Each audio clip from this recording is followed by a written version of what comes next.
That's awesome.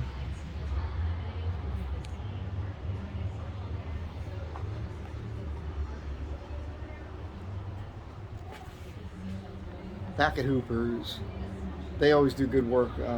But like sometimes things happen. There's a leak in my front diff. I think it's just the seal where the CV axle goes in. So I'm back over here. They said they could fix it while I wait. We'll see how that goes.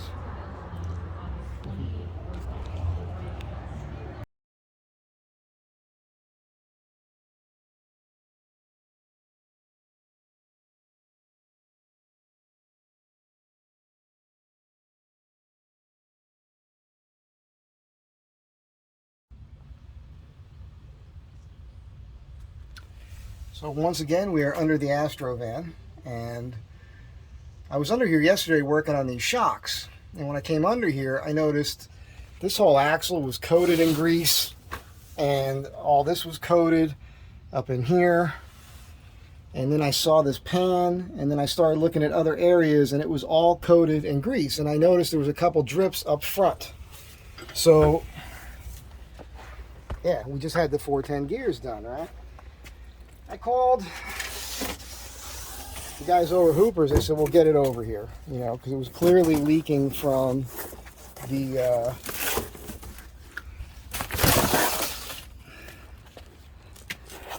CV axle on the driver's side where it goes into the front differential.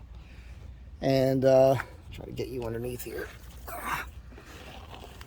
But yeah, all this was coated, and drive shaft was coated. It was throwing grease everywhere. And then up front there, as I was saying, pretty clear what was going on here. So it was the seal at the CV. And so what I had noticed was, you know, I took this thing for a highway drive like I was supposed to. You know, I drove it home, got the initial few miles on it. Then I had to get 300 to 500 miles on this thing. And that's what I was working on. So I went to the beach the other day, and then I drove out to the valley, and on the way back from the valley, it just felt a little rough to me. Not normal. And then yesterday I noticed all the leaking. So went over to Hooper's this morning. They pulled the axle. What they found was that's a pretty significant wear mark that wasn't there. I actually installed this axle, and it might have been a couple years now. Maybe it has been in there for 2 years. I had no issues though before this. Now what I think is it just finally went. You know, finally got to the point where it was no good. But they agreed that their mechanic, the guy working who actually did the work to do the gears, should have noticed this when he had to remove it to put the 410 gears in the front differential. This should have never been put back in the van. So, you know, they made good on it. They replaced the CV axle, you know, no cost to me. Obviously, it took half a day of my time away, which could have been used for other things. And so that doesn't make me happy. But at the end of the day, I am happy because I discovered it. And a couple weeks ago, I did some videos where I was under the van.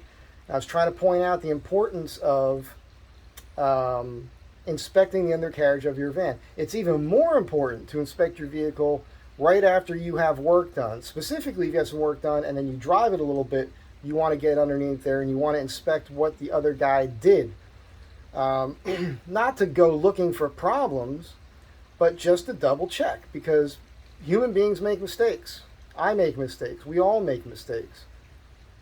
If I hadn't noticed that leak, if I had not been underneath that vehicle, you know, yesterday, my pal, you know, that guy, the conservative street art, Sabo, he's in town right now. He stopped by, and I told him, hey, I'm doing this. I also have to check my fluid level in the front diff. I took the filler cap off. I stuck my finger in the hole, and it was not wet. That's not normal for me. Usually when I stick my finger in a hole, it's wet. But anyhow, there was nothing in there that I could reach. So I had to get some clear tubing. I had to feed it from the top because, you know, you can't really tip the thing. There's probably some contraption I could buy, but I ran a clear piece of hose down from inside the engine compartment to the front diff filler hole. It took almost an entire thing of fluid. which is around here somewhere. Here it is. I ended up just putting this in. It was just for that one-day drive there. This is pretty much empty right here. So it took the whole thing. And well, a little less than that. I did put a little in there once before when I did the CV axles. So I'm not saying it's bone dry, but pretty much was close to it. My plan was tomorrow morning to go out to Landers, like Pioneer Town. And I was going to hit that dirt road that climbs all those mountains, like several different mountain peaks. It dumps you off underneath Big Bear. To put this thing in four-wheel drive, because that's like a 4 to 5 hour off-road climb in the mountains. If I had done that, I'd be screwed if I hadn't discovered this issue, because I would be in four-wheel drive with that front diff engaged for 4 or 5 hours with no gear oil in there. I don't think it would have turned out so good for me. So, I mean, taking my own advice just saved me a major headache. So I'm just saying, get underneath there and inspect your stuff. Be good to one another. Have a great day. Astro Van Tribe. Stay tuned this weekend. Friday, I'm going to go up and help Dave. And then the plan is Saturday morning to finally do the shock relocation. So the idea there is to cut off, take the shocks off, cut all this off. And it is interesting because there's holes right here. I'm going to talk to him about that because it seems to me like I don't know if it's going to work, but it almost seems like you could just leave that in place, drill that hole out, move the shock up. Because remember now, there's a lift here, and these shocks are overextended in my opinion because you got a lot more lift on it.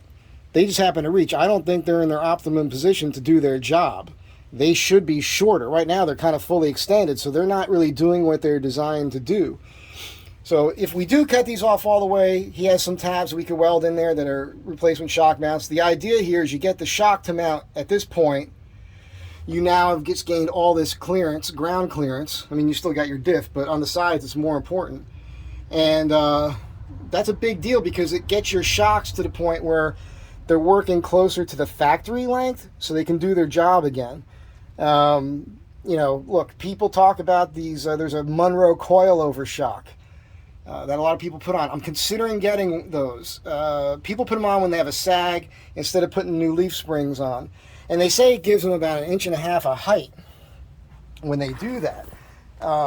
If those Monroe shocks actually lifted the rear end a little bit, I'd be okay with it because it would allow me to lower this up a hole again. Raising up a hole actually lowers the rear end. I would do the same on this side, and then we'd have the coilover shock doing its job on load assistance. And I think it would take a little strain off the leaf springs, and I think that I could dial it in better. But once the shock relocation kit is done, I can do the rest of that right here at this shop. I don't have to go to Dave's to do any of that stuff after the fact. So stay tuned for that. You'll see that over the weekend probably. And yeah, sorry, I tried to shorten this video up there a second ago. Once again, I'll try it now. You're going to see some footage from Hoopers after this, or maybe you've already seen it, and a couple snapshots from earlier this morning. Once again, have a great day. Be good to one another. And even if people screw up, be cool. Be cool. Remember, life is 10% shit happens, 90% how you deal with it.